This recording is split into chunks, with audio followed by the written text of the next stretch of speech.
Hi, everyone, and welcome to Boom and Gloom, a Columbus Blue Jackets fan podcast where I talk about the boom, the good, and the gloom, the bad, of our beloved CBJ. I am your humble host, Anthony. You may have seen me on social media platforms using the handle Whaler Jacket, and I am Ohio's longest suffering hockey fan. 48 years old, and I have watched my favorite NHL team, the Jackets, and previously the Whalers, win a whopping grand total of one playoff series in my lifetime. I challenge anyone out there to find a longer suffering hockey fan than me. But lately, I have to say, I have not been suffering so much. Watching Blue Jackets hockey this season has been a sight to behold. Yeah, they have been so much fun to watch. Even when they lose, I'm not, shaking my head in frustration like I did in previous seasons, thinking, this is hopeless. No, not at all. They play inspiring, never give up, never surrender hockey. For all you fans of the movie Galaxy Quest out there. And one of the best parts about this is that no one expected them to be doing this well this season. As I record this, they are currently in the first wildcard position and only 5 points behind the New Jersey Devils. And they played one game less than the Devils. This was unthinkable at the start of the season.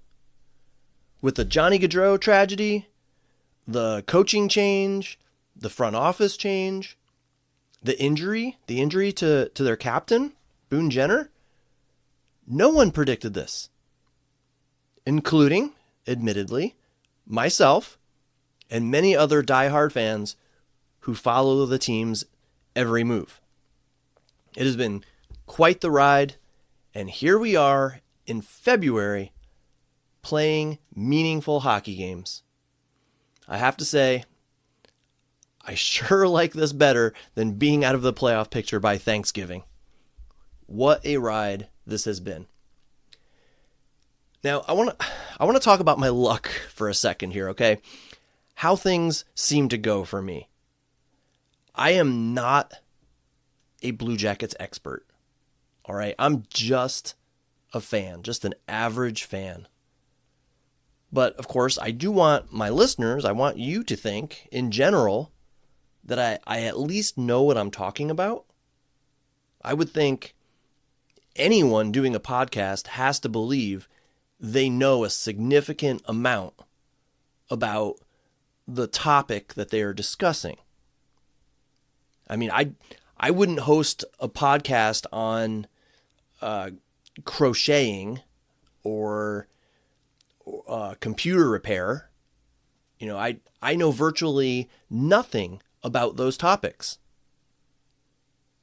So I, of course, want to come across as knowledgeable about the Blue Jackets, even though, like I said, I'm just your average fan. Well, in my last episode, I discussed my predictions for the Blue Jackets defense next season. My bold prediction was that Jake Christiansen would be traded. Then, what do the Jackets do? Like an hour after I record that episode, they sign him to a 2-year extension. I couldn't believe the timing of that. So a little later on today's show, I'll discuss my new predictions for next year's defense. But since the Jackets signed someone an hour after I predicted he would be traded in the offseason, I want to hopefully see if my predictions will cause a similar result. I hereby predict that Matthew Olivier and Dmitry Voronkov will be traded in the offseason. Hopefully by saying that, extensions for those two gentlemen will be announced soon. Honestly, I don't think either of those gentlemen are going anywhere, but it would sure feel nice to, officially lock them up. 2 nights ago against Vegas, Olivier received the donkey hat from his teammates. Now, he played well, but I thought that was a little surprising that he got it. Now, another Blue Jackets fan on Blue Sky had a theory about this. She said it was because they were celebrating him signing his extension, and the team just hasn't made it public yet. That would be awesome, wouldn't it? To lock down Olivier for a few more years. And yeah, he has been slumping offensively lately, but the physicality, his toughness, the leadership that he's brought to the team this year, that stuff's invaluable. His character too. I mean, I just love listening to him in interviews. He just seems like a really good dude and just a good teammate. The guy that everyone wants in their locker room. So I do really hope that he sticks around for a while in Columbus. Let's see. I also prepared some notes here to discuss the Jackets' inability to win the second game of a back-to-back. And what did they do last night? They go out and beat Utah 3-2 in overtime and win the second half of a back-to-back. Had to delete all those notes. Am I onto something here, though? If I talk about something on this podcast, or even prepare to talk about something, does the opposite happen? Let's try it out. Okay, I already said that Olivier and Voronkov would be traded, to hopefully manifest an extension. Now that I think about it, I'm not even sure if Voronkov is going to be an RFA. I think he is, which is why I said it, but I think he's going to be an RFA. But here comes another attempt to manifest some good Blue Jackets fortune. The Blue Jackets will never go on a 10-game winning streak this season. And they'll also lose to the Red Wings in the outdoor game on March 1st. There. Hopefully I've helped out the team. Opposite effects predictions.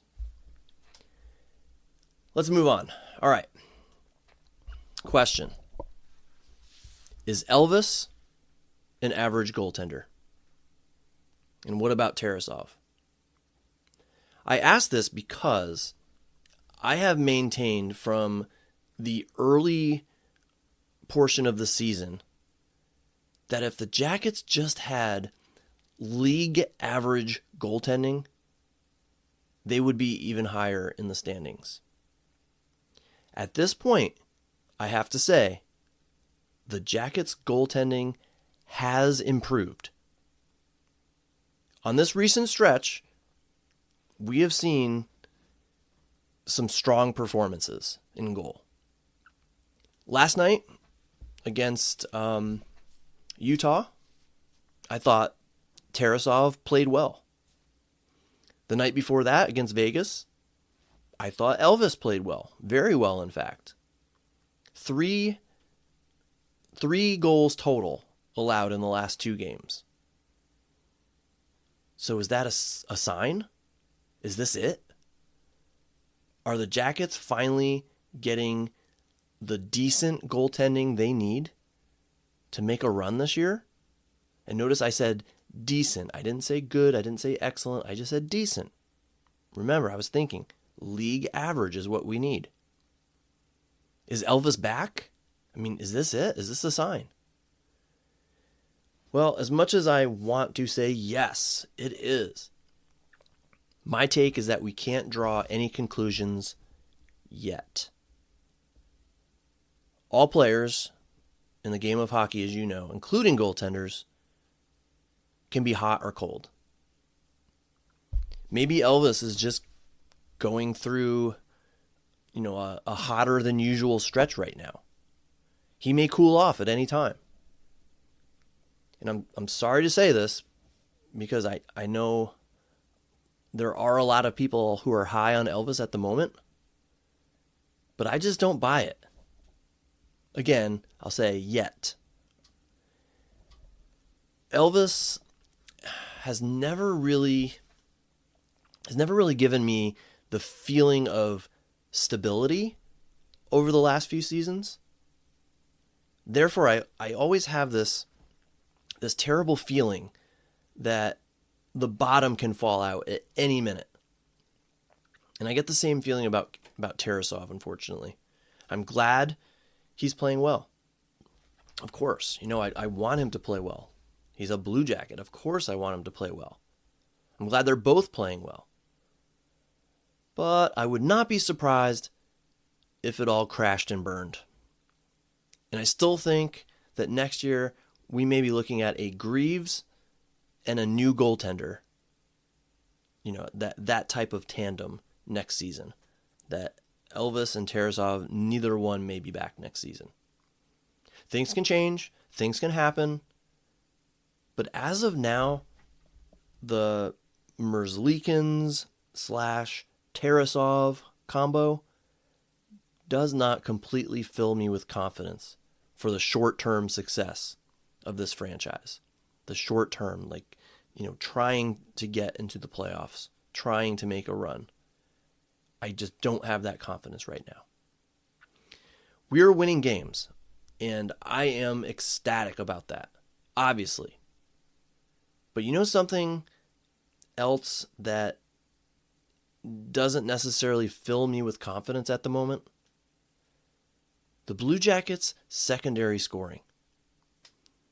The bottom six are currently not helping out much with the offense. Think about it, okay? In recent games, who is scoring all the goals? The Fantilli line and the Johnson line. With, of course, help from the defense as well. Thankfully, this hasn't really negatively affected the outcome of games. We've been winning. I get that. But I would sure like to see the third and fourth lines step up and put a few in the back of the net soon. Olivier's torrid scoring pace, well, torrid for him, that's dried up. Zach Aston Reese, he has not contributed much offensively. Nothing from Danforth, nothing from Corrali. And I get it that these lines, your third and fourth lines are not supposed to be supplying most of the team's offense. I get that. But I would also like to think that we can count on them to pot a few every once in a while. Let me try my knack for the opposite of what I say working out.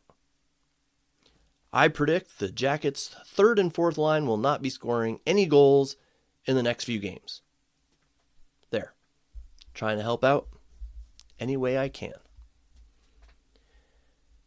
All right, since I'm talking about the forwards, the next thing I want to share my thoughts about, the forward situation when all our players come back from injury.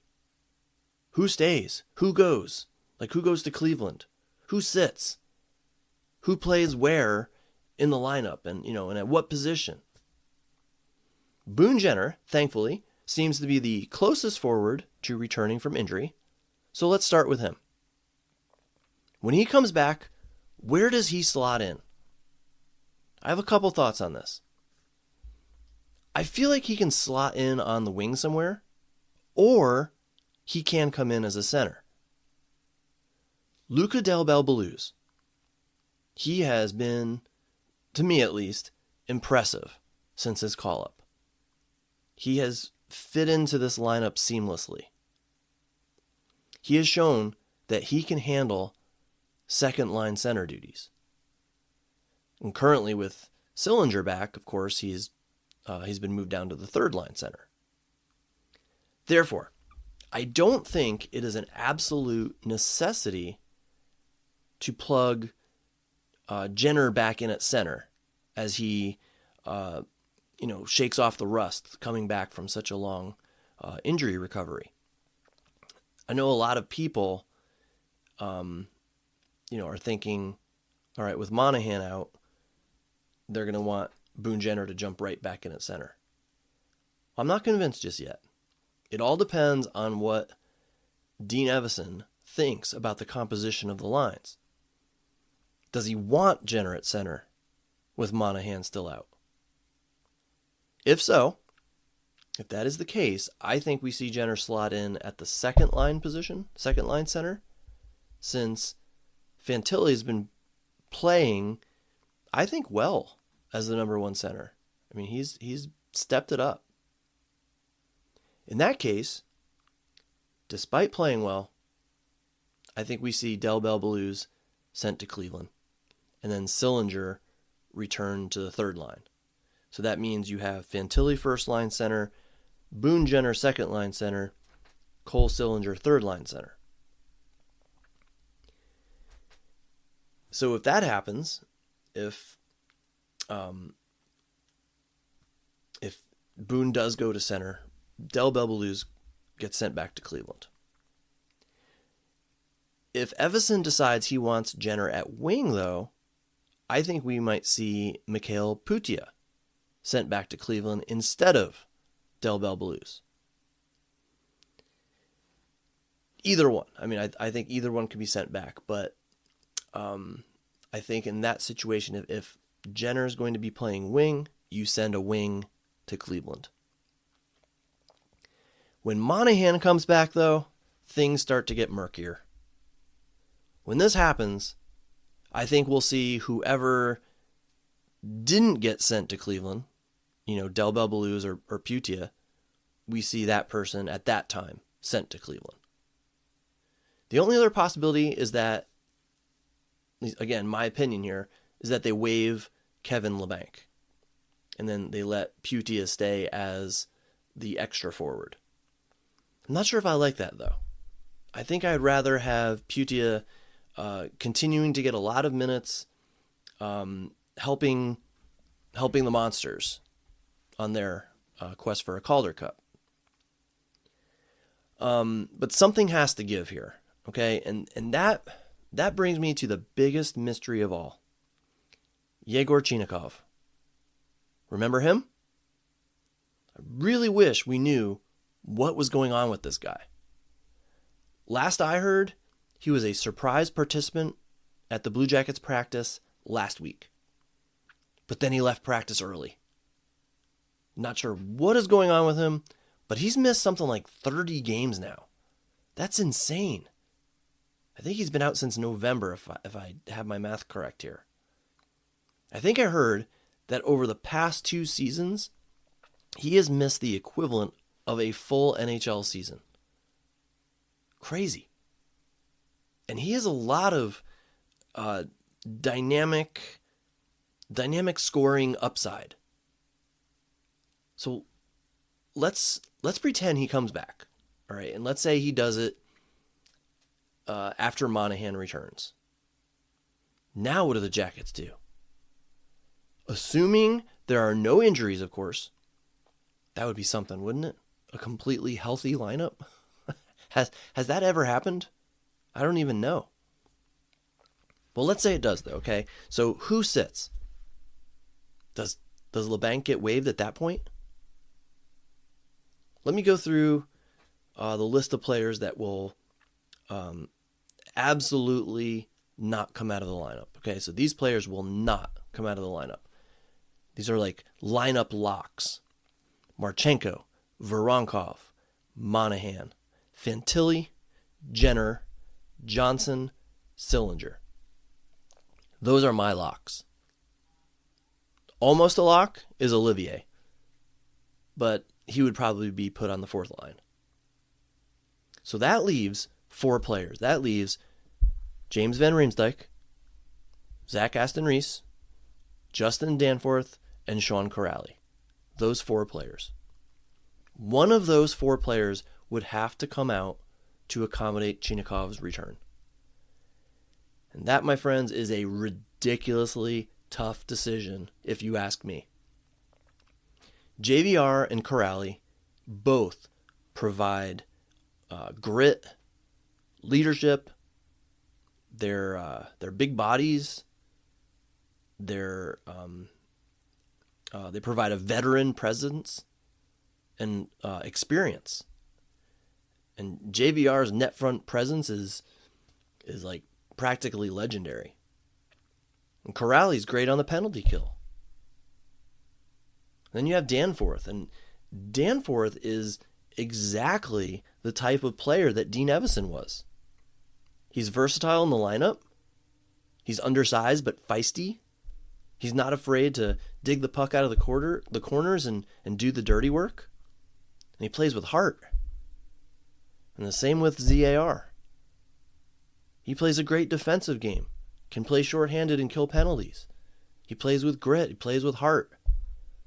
Who the heck comes out of this lineup? Such a tough call. Now,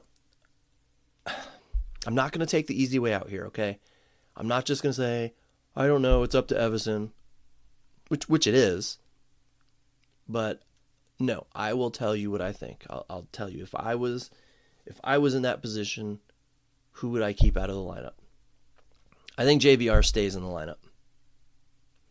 Then the other three rotating, with Zach Aston Reese being the top choice to sit. I'm not saying I like that, but something would have to give. Someone would have to come out of the lineup. And if I had to pick someone,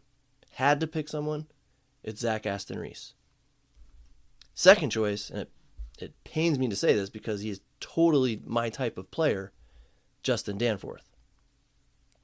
I just think Kuraly offers, he just has too many intangibles, too many to pull him out of the lineup.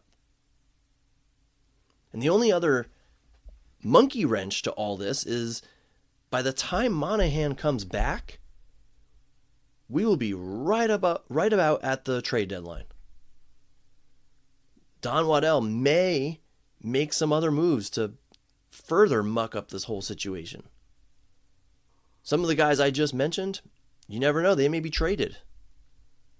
So there may be even new faces brought into the lineup. Just impossible to tell at this point, but so fun to think about. Exciting days in Blue Jackets land right now. All right, last thing I want to talk about, the defense for next season. As I mentioned earlier, I gave my predictions in my last episode. And then they went and signed Christiansen to an extension. Now that, of course, doesn't mean he can no longer be traded, of course. That no longer means that. He most certainly can. But the extension that they gave him says to me that Evason and Waddell like him in the Jackets lineup. They would not have signed him to an extension if they didn't see him in their future plans. While it is certainly possible to trade him, it just doesn't seem to make sense to me unless, an amazing deal falls into Waddell's lap and he has really no other option than he needs to trade him. That means, as of this very second, the Jackets have the following defensemen. All right, here we go. Werenski, Fabro, Christiansen, Provorov, Matejchuk, Severson, Johnson, Harris, Goodbranson. 9 defensemen. I want to think that Waddell and Evason like Fabro with Werenski. My feeling is that they don't want to mess with a good thing. They don't want to mess with a good thing and try to replace Fabro, like put somebody else with Werenski. That means they would end up signing Fabro to an extension. First pair for next year, done. Werenski, Fabro. Denton Matejchuk has been solid. The team is something like, I want to say 11-3, if I remember them saying that on the broadcast last night. 11-3 with him in the lineup. With that in mind, my feeling is that he is now here to stay, not going back to Cleveland. Severson's contract makes him currently untradeable and unbuyoutable. Like him or not, Severson's on the team next season. So there you have it. There's 4 right there. Okay, so 4 locks for the team next season. Werenski, Fabro, Matejchuk, and Severson. 4 locks. Then, of course, you have Christiansen, Provorov, Goodbranson. Currently, I don't see them. I don't see Jack Johnson coming back next year. Nor do I see Harris in the Jackets' long-term plans. I don't think he's a liability.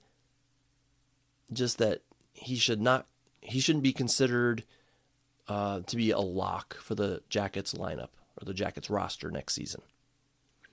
I know there's a lot of talk about the possibility of signing Provorov to an extension. I just don't see that happening. Waddell is going to get some assets for him.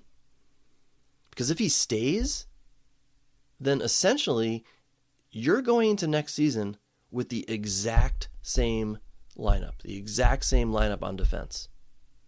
And I, for one, think the defense needs a small upgrade. It doesn't have to be gutted, but we need a small upgrade. Goaltending and defense are where I think the Jackets need to improve to take the next step. With that in mind, let me remind you of the defensive roster, assuming Provorov is traded and that Johnson moves on. Okay, so for next season, this is what we're looking at. Werenski, Fabro, Christiansen, Matejchuk, Severson, Goodbranson, and I'll throw in Harris for right now. If the Jackets want to upgrade, who moves? Like, who do they ship out? Not Werenski, Fabro. Not Severson or Matejchuk. Matejchuk stays because we want him to stay. Severson stays because his contract kind of forces him to. So that leaves Christiansen, Goodbranson, and Harris. How do you upgrade from that? I say Harris will not be on the roster next year, but it's possible, I guess. You trade him, you waive him, whatever. But what about Christiansen and Goodbranson? I already talked about how they like Christiansen enough to extend him. Does that mean he stays? Like I said, it doesn't make him untradeable. But if you don't trade him, that leaves one person left in your starting 6. Erik Goodbranson. And honestly, I would hate to trade him unless they bring in an upgrade to what he currently brings to our lineup. He is big, he is strong, he's physical, defensive-minded. He's a leader. He's not afraid to mix it up and fight. They would need Erik Goodbranson 2.0, an upgraded version of the type of defenseman he is, the style of defense that he plays. Bottom line, my whole point here is if the Jackets want to make an upgrade, they will have to do so at the expense of Christiansen or Goodbranson. If they do in fact move on from Harris, I guess they could make Christiansen the 7th defenseman or Goodbranson the 7th defenseman. But again, it seems to me like they really like having Jake Christiansen in the lineup. I have to admit, this situation has driven me a bit crazy. I know the Jackets need to upgrade their defense, but it is going to be difficult to do. Someone they like, or I don't know, maybe just someone I like, will have to leave the lineup. Bold prediction time again. One or both of Christiansen or Goodbranson will have to be moved. That's, again, just a bold prediction. There just doesn't seem to be anything else that could or should be done. Unless by some absolute miracle, someone takes Damon Severson off our hands. If Waddell can pull that off, he would be on Gandalf's level of wizardry, Dumbledore levels of wizardry. And Jordan Harris will have moved on. And we'll be looking at 2 new bottom 4 defensemen next season. The final thing I want to talk about today is not Blue Jackets related, but something I really love discussing. Team names and jerseys. And for this particular segment, I'm going with talking about team names here. During the Jackets game against Utah last night, there were survey kiosks that were set up around the arena where Utah fans could vote for their new team name. Apparently, Utah Yetis was the choice. That was what they were going with, the Utah Yetis. But there were trademark issues. The team couldn't reach an agreement with the Yeti brand of coolers and drinkware, which I think is incredibly dumb. They're just throwing away a huge marketing tie-in, huge opportunity for that. They could have been the official cooler and drinkware of the team. There could have been all kinds of product placement opportunities throughout the arena. Yeti tumblers for beer at the games, giveaways that had the team logo on it. I don't know. It just seems like a wasted opportunity for me. And apparently, Yetis was not the only name idea that ran into trademark issues. Venom and Blizzard were also turned down, and there may have been others too. So the team whittled it down to 3 possibilities. The Utah Hockey Club, the Mammoth, and the Wasatch. Yes, Wasatch. What the heck is a Wasatch? The Utah Wasatch. Apparently it refers to a mountain range in Utah. So it would have been similar to calling a team the Colorado Rockies, I guess. But to me, it sounded really stupid. And I guess a lot of others agreed because it was almost immediately removed from consideration and replaced with Outlaws. Your 3 finalists are now Utah Hockey Club, Utah Mammoth, or Utah Outlaws. Friends, I have problems with all 3 of those names. Let's start with the Utah Hockey Club. Please, God, no. NHL teams need names. Don't just call them the Hockey Club. That's what soccer teams do. Don't call them the Hockey Club. That is stupid. There is a small part of me that believes no one really likes that name, except the team owners. The team owners keep adding it to the mix of possibilities, hoping fans will embrace it. And then, even if they don't, and I predict they won't, the owners will lie and say, that's what the most popular choice was, and then they would adopt it as their permanent name. That's my fear anyway. I'm not saying that's what's happening. I'm just saying that is a fear that I do have. To me, it's just really, really, really lame. That leaves Mammoth and Outlaws. I'd be okay with Mammoths if there was an S at the end. Mammoths. I looked it up, and it is grammatically correct to say either for the plural form. Okay, you can say mammoth or mammoths with an S. My wife is a speech therapist, and she remarked that adding the S makes it much more difficult to say. Like, it doesn't roll off the tongue. So it would be better to stick with the singular version of mammoth without the S. I just don't like it, though. I think it's just that singular names bother me, which is why I don't like the Avalanche, the Wild, or the Kraken names. I do like the Lightning, though. Avalanche I live with. It's not a huge deal. I can kind of understand, the Avalanche is it can be used more in a team sense because it's made up of many different components. Snow and boulders and rocks, ice, all that stuff together. So I can see that. But I have always thought that the Wild was a super stupid name for a team. And I will die on a hill saying Kraken is a dumb, dumb name. Kraken refers to one mythical creature. One. Not a team. I would have been fine with Krakens with an S on the end. Krakens. But Kraken is one creature. Would you call a team the Godzilla? Think about that. The Godzilla. That is the name of a singular fictitious, is it fictional or fictitious? I can't remember the correct grammatical term here. But it is the name of a singular fictitious creature. Not a team name. Kraken is not a team name. It's one creature. Like calling a team the Medusa or the Cerberus. Digging deep into my Greek mythology here. So it's not a team name. So back to my point, I just don't like the singular term mammoth. Even though, again, looked it up and it said it can be used as the plural form of the name. And then finally we have outlaws.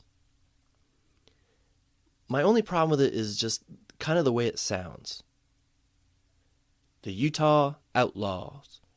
Utah Outlaws. It's why I really don't like the baseball team name, the Tampa Bay Rays. Tampa Bay Rays. It just doesn't roll off the tongue right.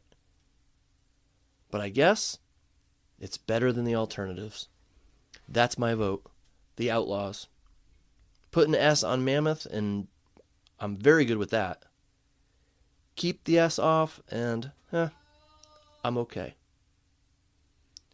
Just for the love of all that is good in the hockey world, don't pick Utah Hockey Club. Don't do it.